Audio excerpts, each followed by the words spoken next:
2. What's going on, everybody? BobbyFi with my man Eric Sheets-Haber. I had my screen off for a second. I just put it back on because you guys might be able to notice that I'm a little red. I'm not supposed to be around lights so much, so I'm trying to do this with minimal error as possible. And it's going to look funny. I'll look weird for 2 weeks because of this treatment I just had to have done for some skin issues I had. They were potentially dangerous, but all good now. Anyway, sorry, that's a long intro. We're going to talk some basketball today. Sheets, I haven't been playing the last few days. I know it's been a mess, and you're saying it's going to be a mess again today, right? Well, I mean, it's the game that you choose to play, right? So if you play in the NBA, pretty much all year, you're dealing with from COVID to tanking to injuries to whatever. You're dealing with not playing the premium players. You know what I mean? You're playing the injury game. You're playing to project like which cheap guy is going to get minutes, and it's just a different type of thing. When we get into the playoffs in the next week or two, then hopefully it'll be like the bubble. I thought the bubble format was good. We had like multiple days of 4-game slates in a row. Right. That was a lot of fun. I mean, to get to see all the top players and get to play the usual type of NBA DFS. But, you also have to be, to maximize your profit, you have to be willing to zig and zag and be at your computer most of the evening. And I'm not saying it's bad, it's just hard, and so if you're willing to put in that kind of work, there's a lot of money to be made. So it makes the early preview a little less relevant, but I still think it's important to know what we know at least, and at least be on the lookout for things. Yeah, absolutely. And there's a lot of playoff ramifications and things like that going on right now, which I think makes this a little bit more interesting. Okay. And we'll get to it in just a minute. All right, why don't you pull up your screen and we'll go game by game, because it's a lot. It's not like it's so crazy to pick players here, but it's just there's a lot going on here. Well, I mean, you're going to be able, if you want, you're going to. We'll cut to it right away. I mean, if you want, you can play up to 6 or 7 guys in Toronto if you want to. You know what I mean? It's you'll see when you get there. Like literally nobody's active. It's ridiculous. No, I know. I saw that. All right, well, let's start it off with what we do. I mean, we're gonna have to have some regular players. All right, can I tell you what we know? What do we know? We know that Jokic is very good. Okay, there you go. That's a good start. We know that Jokic. Well, I know for me that he's my favorite play on the slate. Give me one guy to score the most fantasy points relative to his price, and I guess since he's the most expensive guy, I would like to say, I guess that doesn't matter his price. At least for now, he's my favorite play on the slate. And I don't think, at least first glance, I like too much else from the Denver side. And then on the Charlotte side, not a lot today. That's my initial take is Jokic and nothing. Yeah, really hard to know what to do with. How to do anything on DraftKings with Charlotte.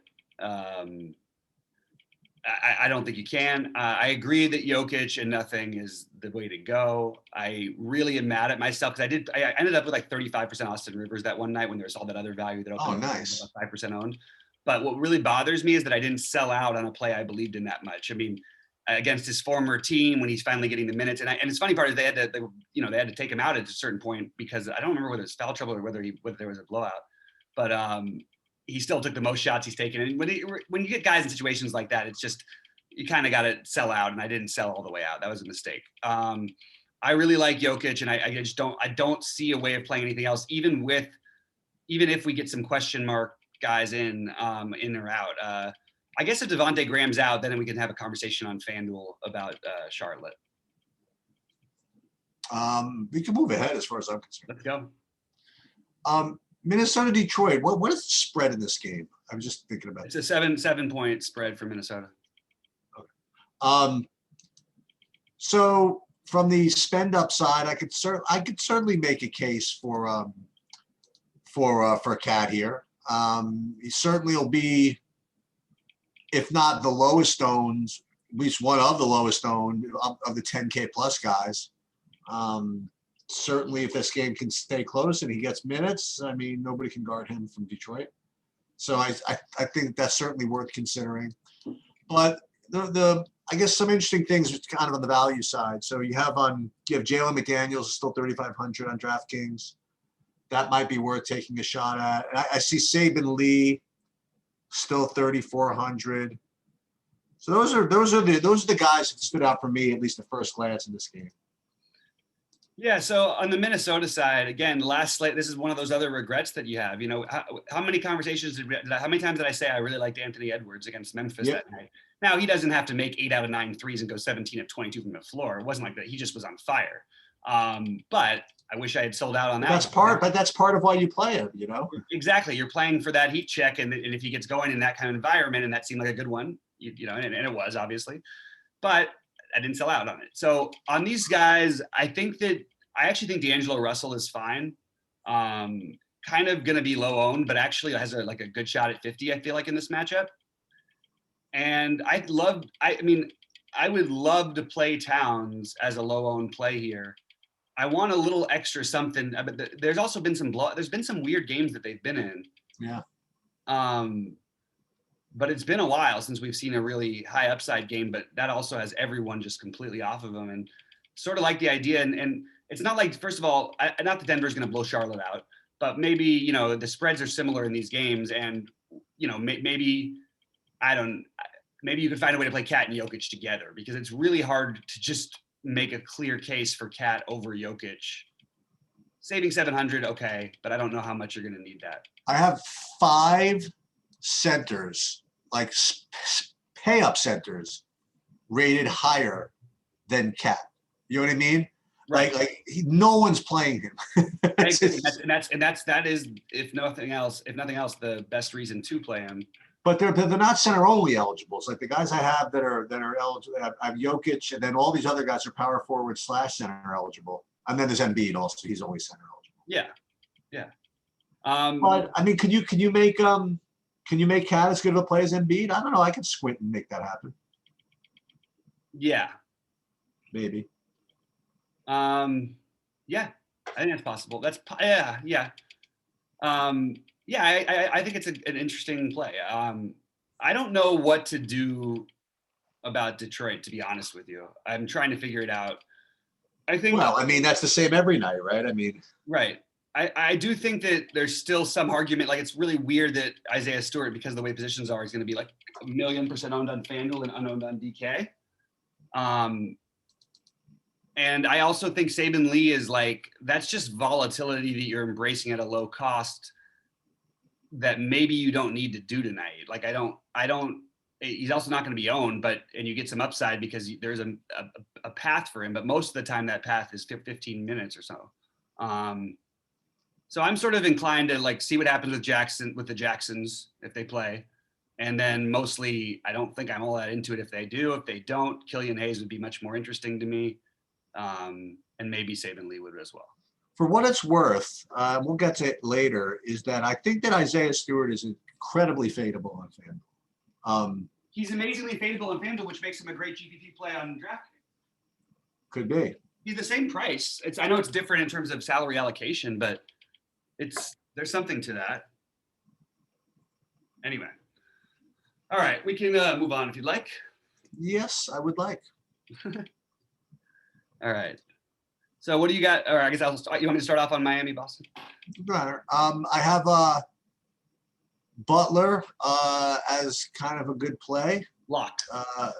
He's. I don't see how. I don't get this owner. I think he's going to be much lower owned than this. I don't think people are going to play this. I think he's a stone cold lock. That's how I feel. I think more people are going to pick up on that as the day goes on, and he is as stone of a lock as you can be for him.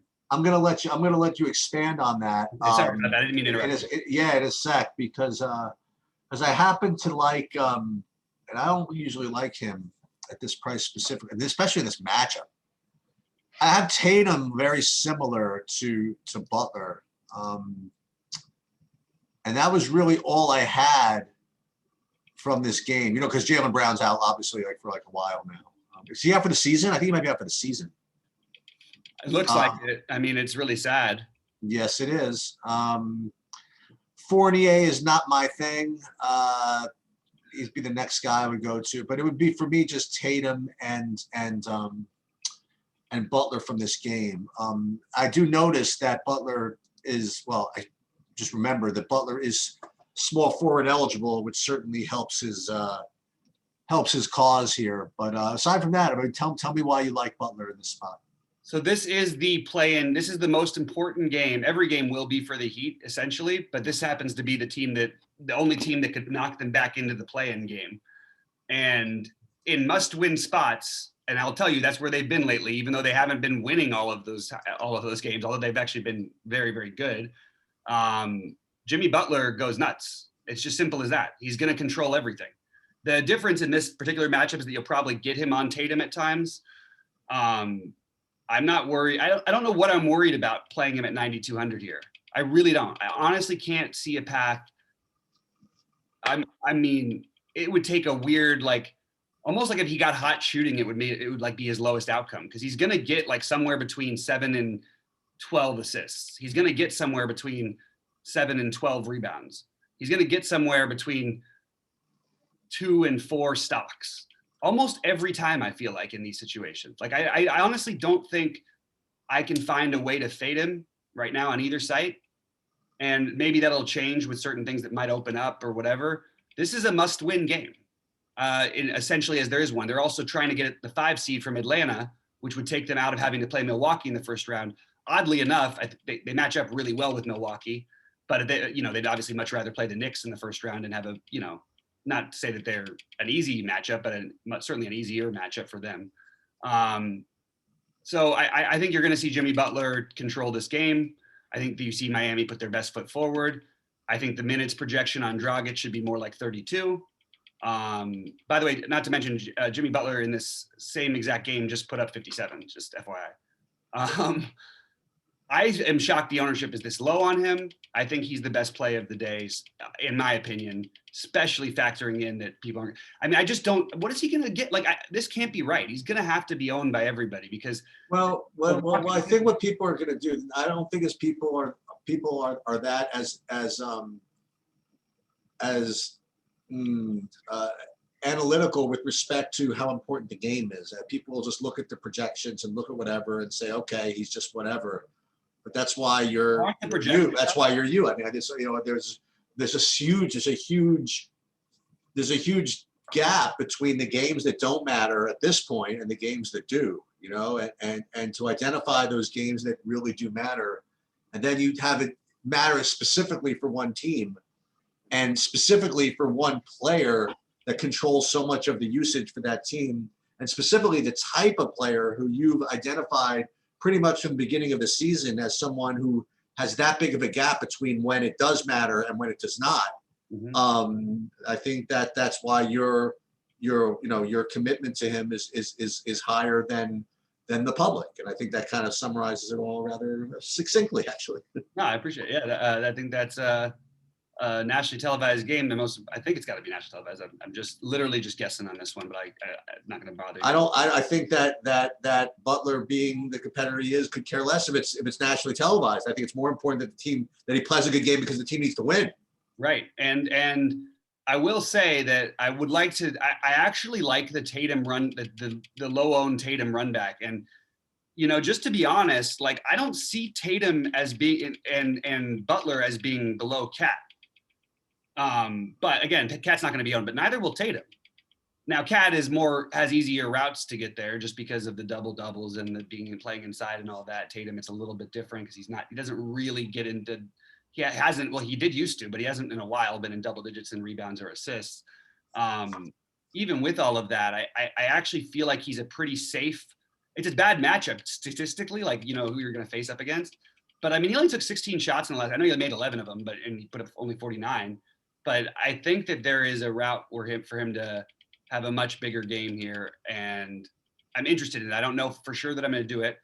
And at the same time, I think that'll leave Fournier with an easier matchup and potentially a chance to play, like Fournier could play like 40 minutes in this game.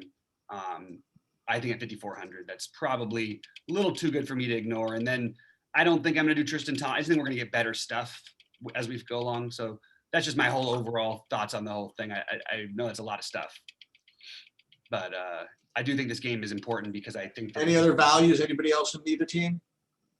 I mentioned that you could do the Tristan Thompson. I think Dragic is interesting because I think that his minutes should be higher. So Dragic, I mean, I would rate them as similar actually when it comes to Dragic and Fournier in terms of where I would have them. And I think you're not looking at maybe like 30. You're not looking at like 50, but you're looking probably near 40. I think as a realistic shot in a close game for both these guys. I mean, Dragic was terrible in the last game. Got in foul trouble, I believe. Was 3 of 10 from the floor and still had 24. Like he can put up 30 like easily, and then there's an upside of 40 plus. And I just think that's kind of interesting in a really important game. I honestly would like to suggest Bam. It's just been too long and I can't spend everywhere, but I like this game. I think you're going to see the best foot forward, and it makes it, like you said, we want to try and target those situations. Anyway, we can move on if we want to. Yeah. So this next game is the shit show. I have 1, 2, 3, 4, 5, 6 Toronto guys in the top 10 just point per dollar values, and those are just like the bad guys. I mean, not that anybody's a good, right? But so I'll just kind of rattle off what I have, and you can play as many of them as you want, I guess. So I have Stanley Johnson, Jalen Harris, Watanabe, Malachi Flynn. That's just point per dollar. Malachi Flynn has got actual points upside too, so he's probably the best play. And then Gary Trent also. So Trent and Flynn, and then if what's his name gets in, if what's his name decides to play Boucher, I mean, I see notes that he might not even get full run. So then there's Birch, and then the last guy is there's Bembry, but the last guy is this Freddie Gillespie at 3,200. So I mean, watch for starting lineups, watch for coach speak. I mean, you could play probably 5 of these guys if you want. It's just going to be a ridiculous game. Yeah. So here's the other side of it, though. They have they have 10 bodies, right? Yeah. 9, I think. Oh, really? Okay. 1, 2, 3, 4, 5. Okay. The interesting thing about that is that only one of them is going to play if the game is reasonable, 36 minutes. That's Flynn. No, I would say Trent would be the most because there's a path where they make Trent the point guard and use Jalen Harris. We've seen Flynn at times pulled. He's my favorite though, because I think he's got the highest ceiling, and I think he'll play even if they're getting blown out. I'm a little worried they might try something with Harris and stuff, but I'm just trying to see who will get the minutes. And if he's really going to play 30 plus minutes, he's my favorite. As of right now, I don't think you need to play any of the other ones. I think you should be considering all of these options. But I don't think that you need to just go, okay, we're going to do this and lock in all of them. And if I was, it depends who else you want to play on the slate, right? I mean, exactly. But Jalen Harris obviously stands out as, potentially having a lot of minutes tonight. I think we're going to learn more throughout the day. I think your projections will jump. We'll get a better feel and starting lineups, all that stuff of who's going to do what exactly. Watanabe, who, can play 30 minutes and not do it for you, but at the same time, I like him as a player and does have other routes where he gets a bunch of steals. I just don't think this is the right matchup to do that. So I sort of leaning a little bit away from that and more into Harris and Flynn as the guys I want to focus on. Stanley Johnson also fits the same mold of everyone, like all the other times. We like him at 3K and stuff, but usually you like him because he doesn't have to do all the things. Like you like him against a Washington or something. Right. Now in this kind of a game, it's not like he's going to go out there and start bringing the ball up. Every now and then he's had games in these spots. I'm just throwing this out there. And if you played a stack of 4 or 5 of them, I think you should run it back with Cousins, because I think if even in a blowout game, whatever, I think Cousins can do absolutely whatever he wants here. Literally, even if it's only for 16 minutes, that could be 35 fantasy points. I mean, I'm not going to play. I mean, what's that? If they play him, he's played though every game they've played, yes. Okay. and the the minutes while low, consistent, and. This game, if it's a real complete laugher, they just smoke the hell out of him, man, he might just maybe he plays 20 minutes and puts up 40 fantasy points. I'm not saying he would if you're playing tournaments though, this is something you have to consider, because it's one thing that if it happened, not one person would be surprised. No.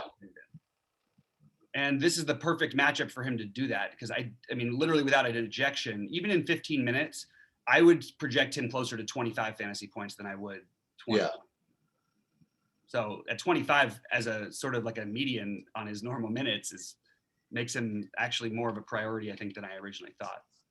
I don't think I'm doing anything else with the Clippers. I think Zubac, I mean, if you wanted to stack the game, that's another way you could go is play him because he'll play a lot more minutes maybe. But I just don't think I'm going to do any of that. Yeah, I just wanted to check something real quick. Because this looks like a prime candidate for a Toronto in the first half thing. So I'm gonna check the odds on that one because the Clippers just seem like the type of team that would just kind of loaf through that first half anyway. They do, and then they end up. It's an interesting thing. If you did it though, I would actually lean more towards doing that and then taking the Clippers overall. Like I really do think that's like a really. If you look at the Clippers games, they end in like the 40s and 50s sometimes, like by wins, and they're certainly not going to lose this game by 40 or 50. Yeah, you only get 8 points with Toronto in the first half. That's rough. Not enough for me. All right, you want to move on? Yep. So I don't like Sabonis in this next spot. What is this? I don't know what this is. I agree. It's like a little I don't foresight thing. No, go ahead, Chief. Sorry. I don't like Sabonis in this spot. Sabonis for me is a guy I want to play against guys that are not that big. So I don't want to play him. That's my first. It's my first comment. Second comment is Embiid. Again, I have him very similar to Cat. So he's definitely in play for me. And that was pretty much it, I think. So, yeah, I think Embiid. So look at his just look at the game log, for example, like blowouts, even in the blowouts, he's put in 50s. You know what I mean? Like, right. Look at these 24 minutes, 22 minutes, and then you see the real games, and he's usually 50 to 65 plus. Going back for a while now, that's pretty much the case. So it really depends on how you see this game. Philly's been really good. Indy has a lot to play for. They're still playing for even home court advantage in the first thing is a thing, and they still have they're battling with Washington right now, and they still have an outside chance of moving up to the 8, which would give them only one game to win to get in, rather than give them 2 chances. If they lose, they play again. So I like Embiid. I think this kind of matchup suits like Seth Curry getting off a lot of threes, but I don't think I'm going to end up going. It just doesn't. It's not like my kind of play on these recent day slates, but I do think he's kind of interesting for that. I actually think that we should treat Indiana like Indiana and realize that even Ben Simmons and Tobias Harris could put up a near ceiling game or a ceiling game in this environment. I don't know how to get them in, or if I am. Maybe it'll be the build where I just go below all the Embiid and Jokic's and Sabonis's and play like maybe one of the Simmons or Harris with Butler, like go that range and then get like a little higher value. But overall, I think you're going to want you're multi-entering some Sabonis and Embiid lineups. I agree about the matchup not being ideal for Sabonis, but how good does it have to be when your guy with the current roster constructed? When he averages a triple-double and not only a triple-double with like 16 rebounds, a triple-double with like 30 plus points or 27 points a game or 20, he's averaging like 65 fantasy points without all of the other guys. Right. And it's hard to ignore that for me. I actually think LeVert is a great long shot tournament play, but I'm not going to do it.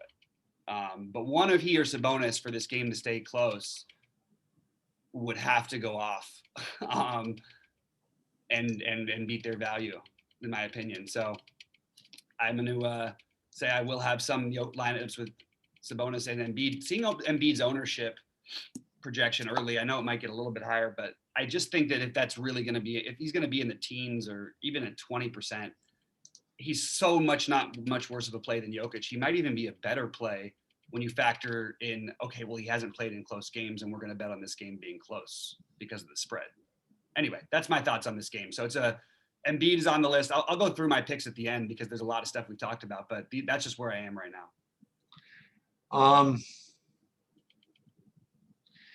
Yeah. So for me, this next game is well primarily about Luka, right? I mean, you probably want to play some of it, just because you always want to play some of them. I have them just like these other guys, Curry, Durant, Giannis. I mean, they all look good to me. I don't know exactly how I prioritize them. And the other guy that I would mention from this game would be Brandon Clark. What's his name? Jaren Jackson is not going to play today, and I think that would make Brandon Clark a good play. So that's who I like at 3,400. I don't think I'm going to play Ja today. That's pretty much where I'm at. You like Brandon Clark? You like Luka? You like anything I didn't mention? I mean, it sucks because I do like Luka. Like, you know what I mean?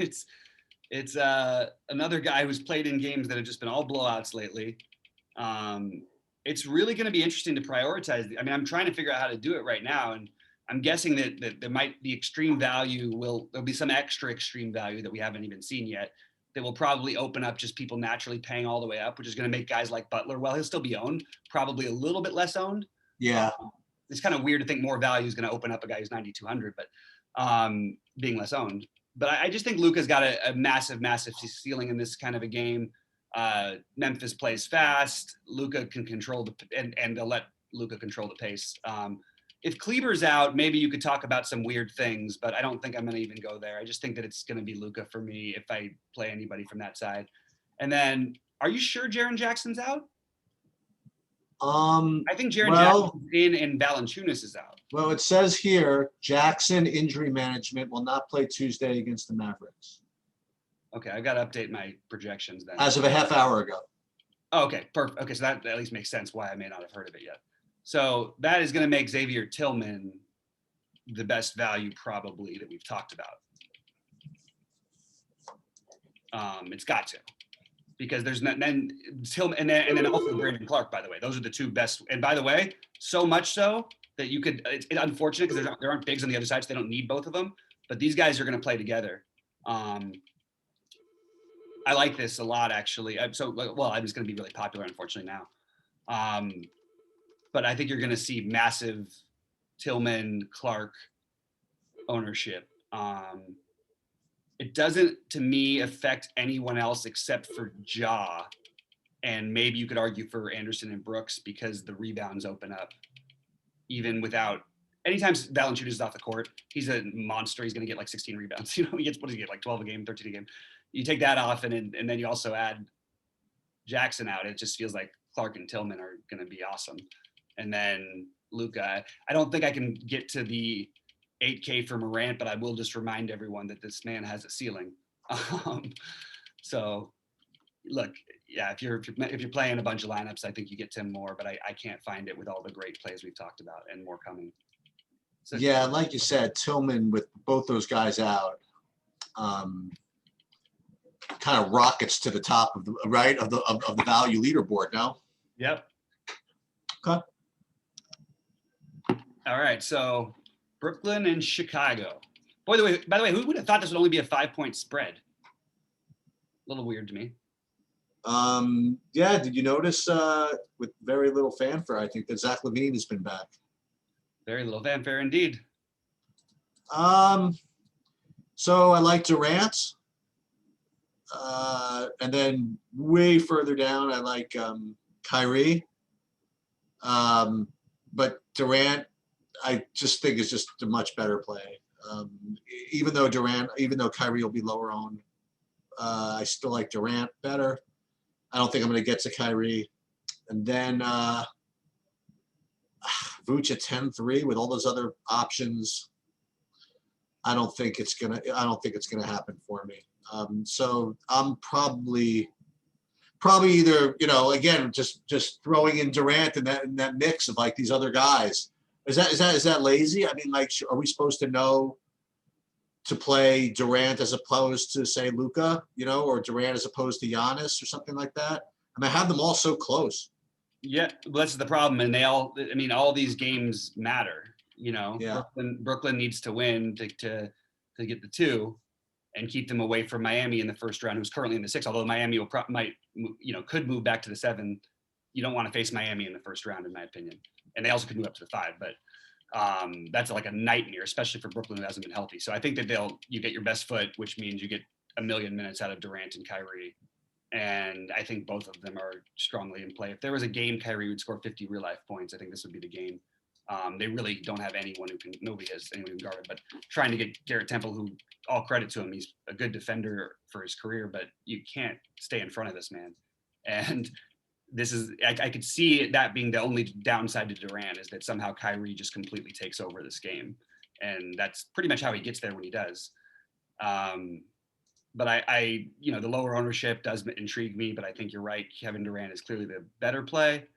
And then I can't, I'm tempted with Garrett Temple. It's a good environment, and there's just going to be other value. You know what I mean? But I'm going to put him on my list for now, just because I think he'll play. I think that if this game is close, like it's projected, that his minutes are actually the most secure of anyone outside of Levine and Vooch, and he might play as many or more than them. I really believe that. So, and I'm not going to do the Vooch and Levine thing. I do want to say that I'm kind of, the only bummer about Levine being back is Vooch was such a, I was getting him at like 2% every night. He was just going crazy every night. It was every night on FanDuel I was cashing thanks to Vooch. And I'm kind of sad not to have that anymore. But Levine over on FanDuel is actually, I think, in play. Okay. Sorry, long stuff there. Sorry. It's okay. Orlando, Milwaukee. Is it Ignas Brazdeikis time? Yeah, he shows up as a good value for me. Kind of a top 10 value. And he's the only guy that shows up for me at all on the Orlando side. So it's Ignas is the only thing I have on Orlando, and then on Milwaukee, same old. I mean, Giannis can score as many points as he wants probably in this matchup. How many minutes he plays to accomplish that is kind of a question of Orlando, and I just feel as though on a slate like this where you have other guys in competitive matchups, I think Giannis is going to be the one to drop off for me. I think it's the way it's going to be. Yeah, I don't think I'm having any Giannis tonight. Again, it's an important game, but they're playing Orlando. I'm just going to have to stop the line of people somewhere. And while, of course, it wouldn't surprise me if Giannis was the highest scoring, I have so many plays that I consider ahead of him, given the situation. Brazdeikis is interesting to me, especially because I think this game will blow out, and I don't think his minutes are going to suffer in that. The only thing that worries me is that they have a lot of guys who play like mid-20s minutes that they could always use, and you don't exactly know who it's going to be in a complete blowout. It's sort of been different guys at different times from what I've seen. So I'm looking at just Brazdeikis for right now, and I will probably just skip Milwaukee, except there is going to be a Bobby Portis lineup somewhere for me, because if there's a game Bobby Portis is going to score 40 fantasy points with all these guys healthy, this is the freaking game. They also just played last night, by the way. So keep in mind, they could rest someone. It's weird because they need to win, but don't be surprised if one of the other names, I don't know. I don't think they're going to do it on a back-to-back because they didn't play that many minutes. They got smoked, but it just feels like against Orlando at home, I think that they can win this game without all three of those guys probably. So just keep your eye out for that one. Where are we at with the Curry Beal thing? I don't know. Curry Beal? Yeah. What game? What are you talking about? The game of your freaking side bet. Oh, we're done. Oh. I mean, it's half a point now, and Beal scored 50 in the other night, and it's Curry's up by half a point now. That's frustrating. But all the other bets come. Washington lost by 1 point again last night, which would have put them as a lock. They would have locked up the thing, but they only have to win one more game. Okay. And then Washington gets me my big bet. Then if they make the playoffs, if they actually win their game, then they win for me. another sizable bet. And then I get the Jokic for MVP is looking great. So, and Phoenix has basically locked up the spot. So looking like it's going to be at least like a maybe a triple up for my preseason bets. Maybe not quite as good as hope, but still a good overall. What is Phoenix in the running for the 1 seed? They're not really anymore. Okay.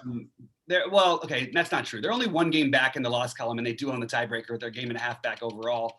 I think they're in the hunt for it. I don't know that tonight is the night where. This is an interesting one. Curry. Part of me just thinks Curry, CP, or Curry, Booker are just awesome. Is an awesome, totally different thing than what we talked about. It also, if you can find other late pieces for value, it might be worth it because I think that things might open up late today, and you never know what those things might be that might make someone like, and I don't know, anyone turn into like a freaking near lock, I don't know. I think I'd rather the Butler Tatum. I think. Butler is still my thing. I think he's going to be the one who I have the hardest time fading. No, I mean if you want to play like a correlation type guys. I mean, I think I like the Curry Booker, Curry CP. I certainly make a case for that. The argument, the only argument against Curry, right, is that they won last night against Utah, so that's and he played a lot of minutes and all that. Sometimes that can affect jump shooters, but he's a unique breed. They still have a really odd chance to catch the Lakers for the 7, but more importantly, they need to stay in the 7-8, the Warriors, because they don't want to be. You don't want to have to. You want to have 2 chances to win. So if you win either game, you're in the playoffs. The one argument is that Phoenix plays good defense. You know what I mean? It's not. I know the guys matchup proof, whatever, but I mean, something. Unless it's Drew Holiday or Ben Simmons, I just have stopped even caring. Okay. As a team, I care, but the way Golden State plays right now, it's really hard to imagine they're going to stop Curry from doing much.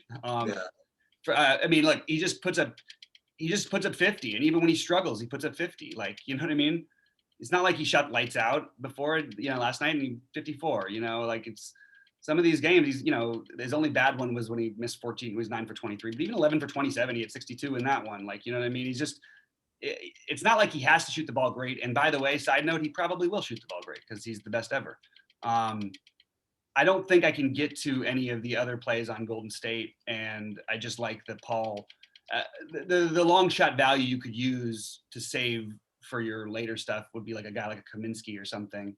I don't think that's ideal, but I think you could always, your idea is doing that and hoping you can switch and maybe somehow Kaminsky or Sarge are out. And then the other one becomes a good, who knows what's going to happen by 10 Eastern, that's just the NBA right now. But I certainly do like that Booker. And I think that if I was going to do the run back though, to be honest with you, I think my natural thing would be to play Paul over Booker here, which is really not like me, as Sheets knows. Yeah. Oh, you weren't here for this wine. So the other night I had a lineup. I had Luka, kind of all over the place, and he got ejected in the second quarter, for a technical, with 32 fantasy points, and I ended up getting second in the tournament, and it was a single. It was total tilt because it was a single entry tournament, and I got second. And some guy got me by 1 point with Chris Paul. And the reason why I was doing well is because what happened was Luka forced me to play Alex Caruso, who ended up 40 fantasy points. And so I ended up getting. You ready for this? So this is how lucky you get sometimes. I happened to have picked this lineup to go into single entry. That lineup that I got second in the single entry with Luka would have won the 555 by 10 points. Oh my God, that's crazy. Yeah. So in any case, so CP's kind of on my shit list right now. But so you want to move on to the next one? Yeah, sorry, I didn't want to put you in a bummer mood. That sucks, man. No, that's fine. That's fine. Coming second with Luke, with Luke having 30 points, I really can't sneeze at it. Yeah, fair enough. So let's add Randall to the list. Yeah, there you go. There's a huge part of me that look, when I first looked at this slate, I just was drawn to certain things, and I can go back and look exactly what Randall's done against the Lakers. It hasn't been a ton of things, but I remember it being phenomenal when he was in even New Orleans, when he wasn't the same Randall he is now even. I just, on FanDuel, I think that he will probably be near lock status for me. On DraftKings, I don't know how much I'm going to get there because I guess just simply put, I prefer Jimmy Butler as a small forward spot than a loaded power forward spot.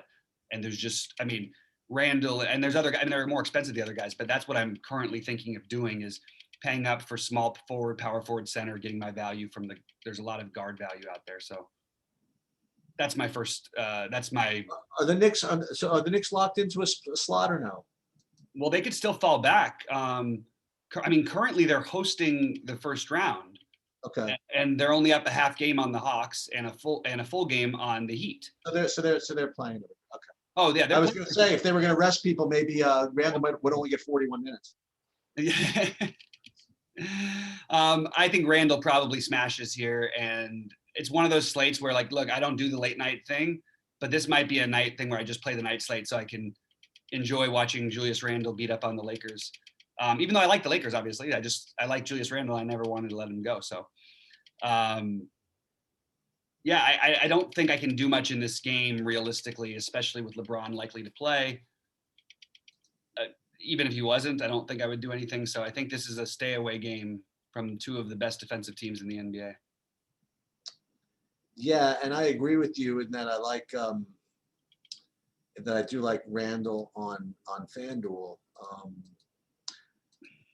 I don't consider him as much of a lock maybe as you do over there. We'll talk. I guess we can talk about FanDuel in a minute. Okay. I don't like anybody on the Lakers. Yeah. All right. You want to talk about the last one? Yeah. Let me just slide back over to my DraftKings.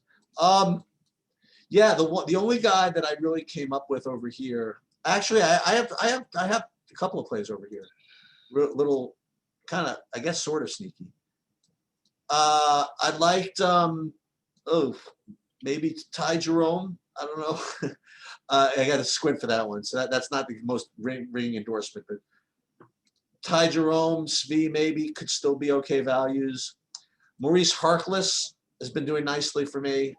He looks good at 4K. And then on I think it was on FanDuel, I would play Bagley over there. And that's about it. I think Deck is interesting. Okay. There's been a lot of talk about this guy, and they're giving him the minutes now, so I'm a little bit open to that. But overall, I think I'd be an idiot for not at least having some Poku here. Okay. Look, he played his minutes last game. He played almost of them. He's like 26. He only put up 22 fantasy points, but okay. You know what I mean? This is a guy who can give you 45 fantasy points. I'm looking for that upside game. Sacramento is the kind of team you can do that against. I know he just played Sacramento, didn't have as much, but he was coming off an injury.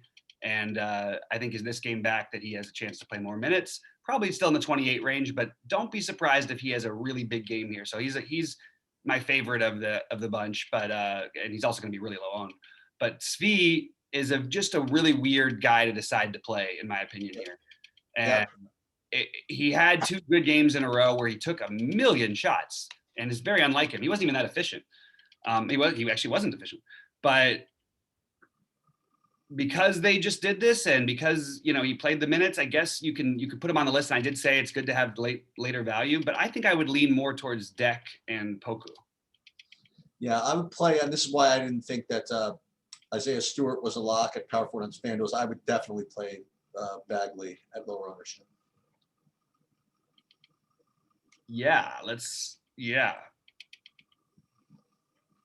What happened with Bagley? That must have been a blowout. That's in the doghouse. Everybody hates him. I mean, talk about lower ownership. This guy, like literally the other day when I was here, he was chalk, and I got there against Indiana. You know what I mean? And that's wild. So Metu is the other one who could get minutes because if he's really in that bad at the doghouse.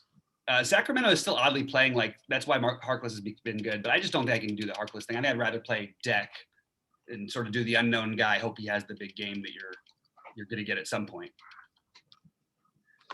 All right. Want to go jump over to FanDuel real Sure, quick? let's do it. You guys will forgive me. I don't have FanDuel up, so I'm just gonna operate out of my memory here. As a matter of fact, we can bring a little spreadsheet, bring it over here. FanDuel.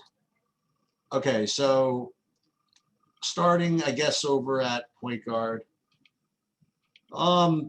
Right now, again, you go back to Malachi Flynn, I suppose, as and then also DeLon Wright, even though it was 8,300, man. I mean, that just shows you what a gross price it was before, I suppose. It's pretty crazy, but it's been happening.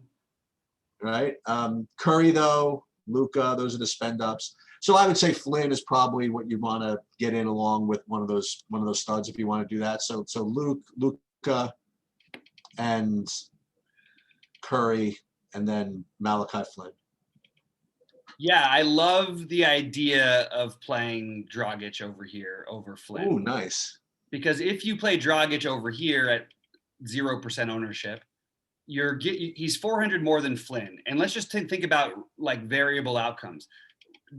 Dragic is going to play minutes in an important game and is literally their number 2/3 option on the court, right? Yes. And is going to probably in an important game here put up between 25 and 35 fantasy points on average. I know it's a wide range, but that's the reality. And you have Flynn, who may end up just getting sad if they don't play well to start the game, which is really possible when you look at how their starting lineup goes. So just be wary of that. Like, just think about that for a second. And even Killian Hayes, who would be the other one, but he's a little cheap. He's a little more popular than Dragic. But you might get Dragic and that, like, just at no ownership and get your, maybe you get 35 out of him tonight and you get the upside of it. And Flynn and Killian Hayes put it like 25. You're just crushing that's a huge start on the field. And I'm just throwing it out there. I'm not saying you have to do that. My favorite, he's not necessarily my favorite. I do prefer Flynn. I actually don't mind playing the two of them together. Ben Simmons is 6,700, and I'd be remiss not to mention that. And I have to say Luka and Steph are my other two. And again, you can do the Chris Paul thing. I still like it. I just don't think I necessarily like it quite as much over here. Maybe I do. It's pretty similar. Oh my God, shooting guard is ridiculous. Yeah, so you'll have 100% owned Gary Trent. Yep. And then you like everybody else is terrible. Watanabe maybe.